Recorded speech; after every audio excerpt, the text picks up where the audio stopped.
안녕하세요. 미국 주식하는 인간입니다. 오늘 미국장 한번 보겠습니다. 구독과 좋아요 부탁해요. 오늘 시장은 엔비디아가 이틀 연속 하락하면서 나스닥과 S&P 500 지수는 약세를 나타내 3대 지수는 혼조세로 마감을 하는 모습을 나타냈죠. 우선 3대 지수는 장 초반 엔비디아가 최근 주식시장 강세를 주도한 만큼 이틀간 엔비디아의 약세는 시장 분위기를 제한하기에 충분했고 경기 지표는 혼조세를 보여 미국의 집값은 사상 최고치를 기록해 5월 미국에서 판매된 주택 가격의 중간값은 41만 9,300달러로 역사상 가장 높은 수준을 나타냈죠. 하지만 기존 주택 판매는 4월보다 0.7% 감소한 411만 건으로 집계됐고 S&P 글로벌이 발표한 6월 종합 구매 관리자 지수 PMI는 54.6으로 시장의 예상치 53.5를 웃도는 모습을 나타냈습니다. 이에 전날부터 지지부진해진 주식시장은 최근 나스닥 중심으로 매우 강력한 랠리를 펼쳐 이렇게 잠시 멈추고 하락을 하는 것은 크게 놀랍지 않은 상황이라 할 수 있죠. 한편 인공지능 대장 엔비디아는 이틀 연속 3%대의 하락세를 보여 126달러로 마감했고 종가 기준으로 엔비디아 시가총액은 3조 1136억 달러로 줄어 마이크로소프트와 애플에 이어 3위로 내려앉는 모습을 보여줬습니다. 이로 인해 엔비디아는 지난 18일 주가가 3.51% 상승해 사상 최고치 135달러를 찍고 처음으로 시총 1위에 올랐지만 다음 거래일인 20일 3.54% 내려 마이크로소프트의 정상을 내준 데 이어 이날은 애플에도 밀리는 모습을 나타냈는데 이에 개인적인 생각은 엔비디아의 최근 가파른 상승이 차익 실현에 취약하게 만들었다 할 수 있으며 엔비디아는 3일 전 RSI가 81까지 올라오며 충분히 과매수 상태에 올라오는 모습을 보여줬다 할 수 있죠. 하지만 지금 시장은 AI 물결에 있는 칩수요 업체들에서 긍정적 신호가 지속될 가능성이 커 엔비디아의 시총이 4조 달러까지 올라가지 못할 이유가 전혀 없어. 지금은 새벽 4시까지 이어질 파티에서 밤 9시밖에 되지 않은 상황이라 엔비디아 같은 주식을 꾸준히 모아 가시라고 말씀을 드린 바가 있죠. 이로 인해 엔비디아는 지난달 22일 장 마감 뒤 시장 전망을 압도하는 깜짝 분기 실적 발표와 함께 10대의 주식 분할 결정으로 폭등은 했지만 현재는 숨고르기의 상태에 들어갔다 할 수 있으며 지금 엔비디아의 주가 흐름은 지난 3월 흐름과 굉장히 유사한 흐름을 보여주고 있다 할 수 있죠. 이로 인해 엔비디아는 당시 일시적으로 20% 조정을 받은 적이 있고 이로 인해 엔비디아가 지난 3월에 그랬던 것처럼 20% 조정을 받으면 주가는 이달 초 수준인 110달러 안팎이 될 수는 있지만 월가의 목표 주가 평균은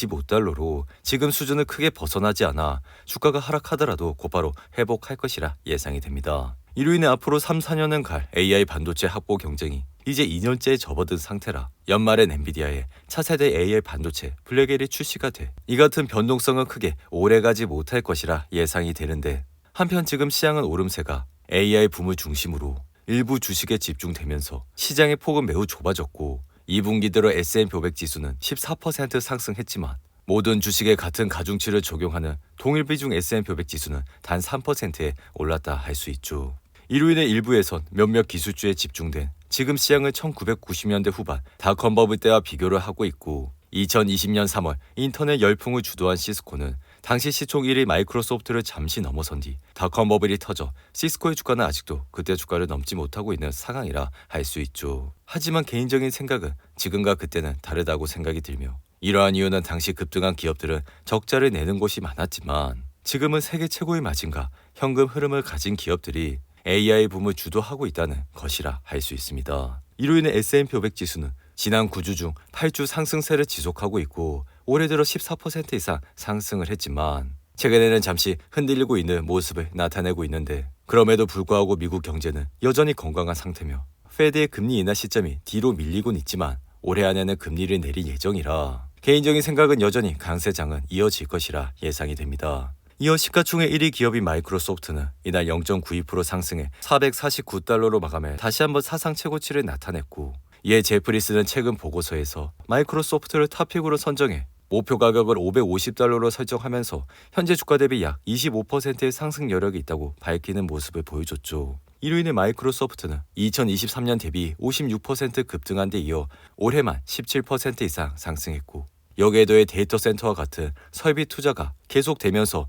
이러한 투자가 일정 규모에 도달하게 된다면 효율성까지 증대가 돼 주가는 앞으로도 좋은 흐름세를 이어갈 수 있을 것이라 말씀을 드린 바가 있죠. 덩달아 마이크로소프트의 차트는 상단과 하단의 조정폭이 점점 줄어들고 있어 이러한 패턴은 전형적인 상승 추세를 나타내고 있고 여기에 더해 6월 10일 정고점을 돌파하면서 이러한 상승세 모멘텀이 만들어졌다 할 수 있는데, 이에 마이크로소프트의 매출은 시가총액 1위에도 불구하고 20% 가까운 성장세를 나타내고 있고, 여기에 주당 순이익 역시 지속적으로 우상향하는 모습을 보여주고 있어 현재로서는 마이크로소프트를 전혀 팔 이유가 없다 생각이 듭니다. 한편 테슬라는 이날 0.79% 상승해 183달러로 마감했지만, 전기차 수요 부진에 직면한 테슬라는 전 세계 임직원을 꾸준히 줄여가고 있는 모습을 보여주고 있죠. 이로 인해 테슬라는 지난해 말부터 올해 상반기 동안 약 14%의 인원을 줄인 것으로 나타났고, 머스크 역시 지난 4월 실적 발표에서 2019년부터 시작된 장기 번영 이후 테슬라는 30%의 비효율성 수준에 도달했다며 감원 규모는 10% 이상 늘어날 수 있다 밝혔는데, 이로 인해 테슬라는 1분기 연간 매출이 8% 이상 감소해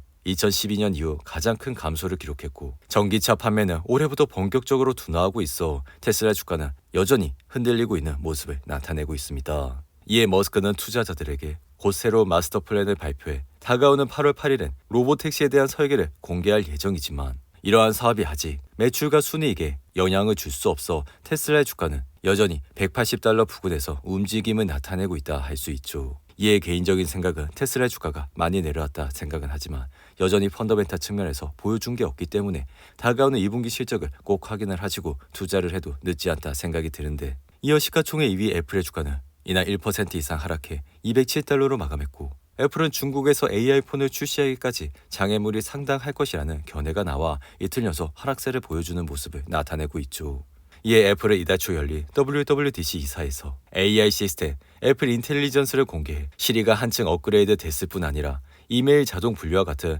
다양한 AI 기능을 무장했지만, 규제 환경을 고려할 때 중국은 AI에 관한 한 다른 세계에 속해 있기 때문에 지난주 애플의 대규모 발표에선 중국은 큰 별표로 표시되어 있는 모습을 보여줬죠. 이에 애플 인텔리전스의 일부 기능은 스마트폰과 애플 자체 서버에서 실행돼 애플은 중국의 AI 모델 승인을 받아야 할 가능성이 높고, 여기에 더해 애플의 음성비서 시리는 오픈 AI의 챗 GPT를 활용하고는 있지만 챗 GPT는 중국에서 금지되어 있기 때문에 애플은 이에 상응하는 중국 내 파트너를 찾아야 할 것이라 예상이 되죠. 한편 가상화폐 대장 비트코인은 금리 인하 기대감 약화와 비트코인 상장지수 펀드의 자금 유출 영향으로 이날은 소폭 하락해 63,000달러에서 흐름을 이어가고 있고, 비트코인 흐름과 연관성이 높은 코인베이스의 주가 역시 이날은 4% 가까이 하락해 225달러로 마감을 하는 모습을 나타냈죠. 이로 인해 비트코인은 지난 3월 73,000달러대까지 올랐지만 이후 지지부진한 모습을 나타내고 있고, 이는 미국의 금리 인하가 늦어지고 비트코인 ETF에서 자금이